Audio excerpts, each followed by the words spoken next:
فَإِنَّ أَحَدًا لَنْ يُصَلِّيَ عَلَيَّ إِلَّا أُرِدْتُ عَلَيَّ صَلَاتُهُ حَتَّى يَفْرُغُوا مِنْهَا۔ آقا نے فرمایا کہ جب تم میں سے کوئی شخص مجھ پر درود پڑھتا ہے، یہ درود مجھ تک پہنچایا جاتا رہتا ہے، یہ درود مجھ تک آتا رہتا ہے، یہاں تک کہ پڑھنے والا اس سے فارغ ہو جائے۔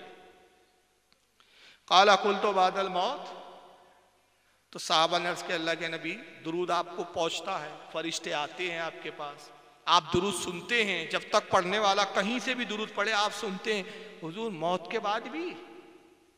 جب تو آپ انتقال ہو جائیں گا تو پھر آپ درود کیسے سنیں گے؟ درود آپ تک کیسے پہنچیں گا؟ قَالَ وَبَعْدَ الْمَوْتِ، آقا نے کہا ہاں میری موت کے بعد بھی درود پڑھنا، اس لیے اِنَّ اللَّهَ حَرَّمَ عَلَى الْأَرْضِ أَن تَأْكُلَ أَجْسَادِ الْأَنْبِيَاءِ عَلَيْهِمُ السَّلَامِ، اس لیے کہ اللہ نے زمین پر حرام کر دیا کہ وہ نبیوں کے جسموں کو کھائے۔ فَنَبِيُّ اللَّهِ حَيٌّ يُرْزَقُ، انبیاء اپنی قبروں میں زندہ ہوتے اور ان کو رزق بھی دیا جاتا ہے۔ یہ حدیثوں کو چھوڑ کے اب جاہل کو مانے، تو یہ ان کے عقیدے جو ہے نا خدا کی قسم قرآن و حدیث سے نہیں ہے۔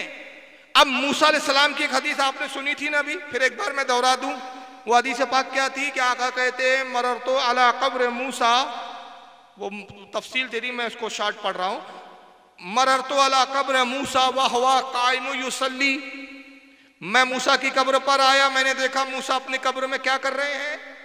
بولو، نماز پڑھ رہے ہیں۔ لفظ کون سا آیا؟ صلی، صلاۃ سے لفظ بنا ہے۔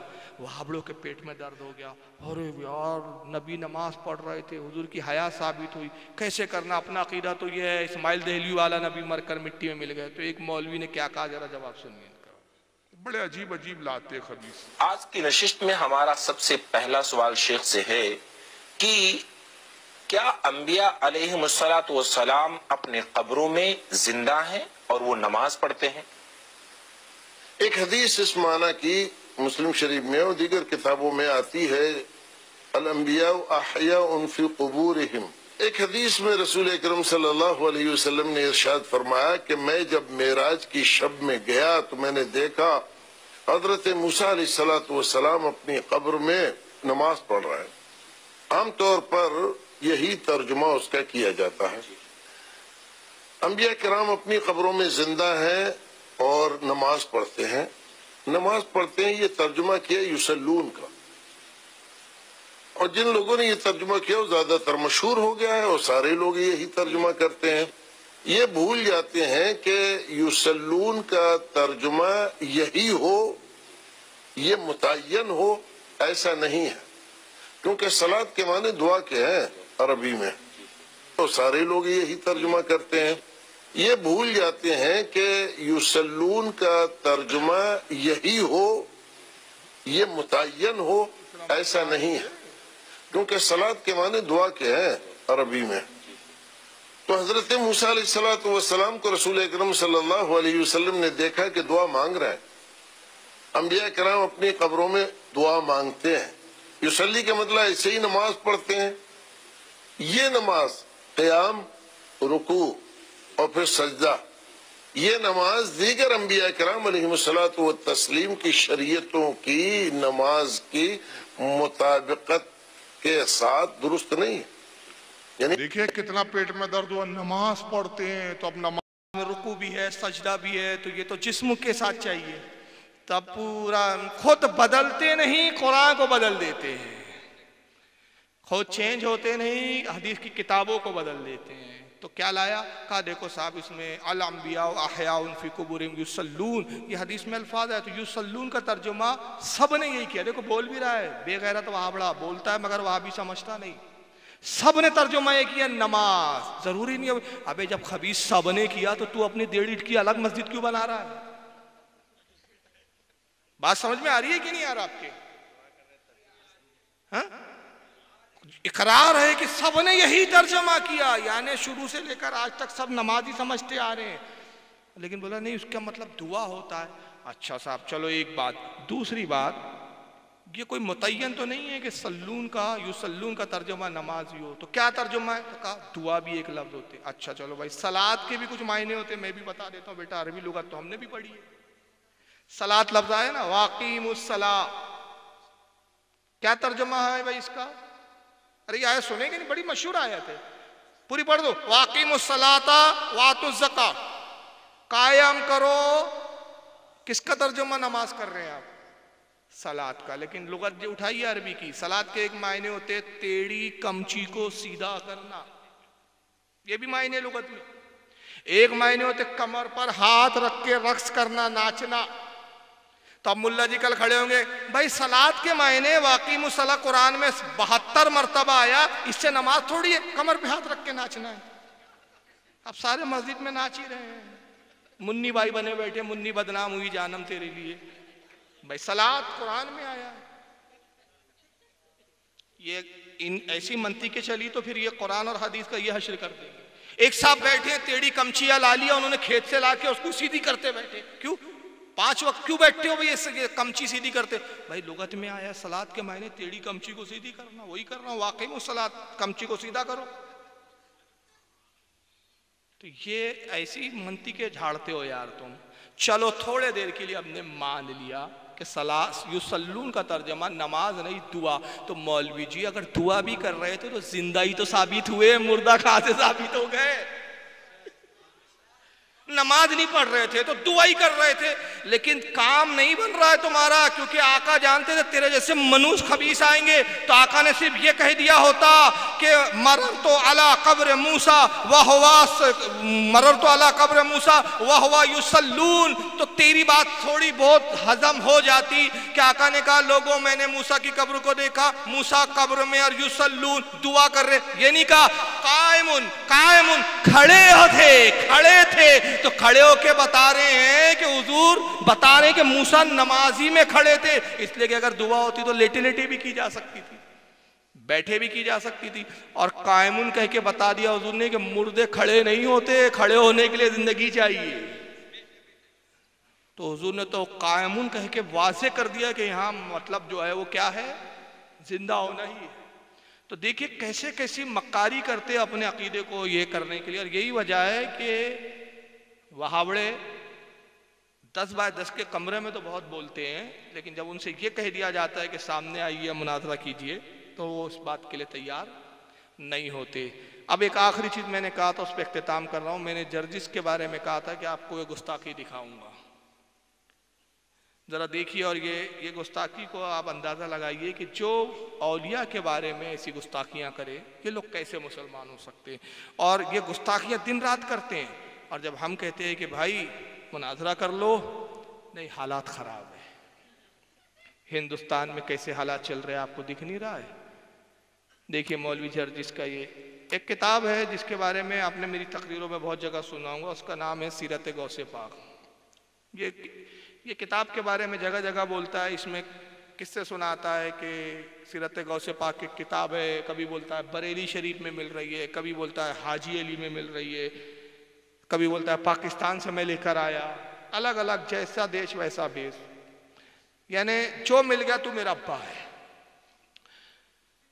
آج تک وہ کتاب دکھانے کے لیے تیار نہیں. تو اس میں کہتا ہے کہ سیرت غوث پاک کتاب ہے، اس میں لکھا ہے کہ غوث پاک نے اللہ سے جھگڑا کر لیا بارش کے لیے. اس میں ایک جگہ لکھتا ہے کہ اللہ سے غوث پاک نے کہا آسمان تو نے کیسے بنایا میرے کو دکھا. تو اللہ غوث پاک کو آسمان دکھانے لے گیا، چھٹے آسمان سے اللہ گر گیا، اللہ کا پیر پھسلا تو غوث پاک نے اپنا ہاتھ بڑھایا، اللہ کو بچا لیا. اس دن سے ان کا نام دستگیر پڑ گیا. ایسے بہت سارے اس نے من گھڑت قصے سنائے. پھر ایک جگہ کہتا ہے کہ غوث پاک کہتے ہیں کہ میرے مریدو اللہ جہنم میں ڈال دے، ڈرنا مت، جہنم میں چلے جانا، میں جہنم میں تھوک دوں گا، جہنم کی آگ ویسی بجھ جائیں گی. ہم 8 سال ہو گئے اس کو یہ تقریر کیے ہوئے، اور اس کے بعد بھی اس نے کچھ جگہ تقریر کی. 8 سال سے میں نے اس کو بے غیرت کو ایک ہی بات بولا کہ تو اگر اپنے ماں کی حلالی اولاد ہے، حرامی نہیں ہے، تو کتاب دکھا دے.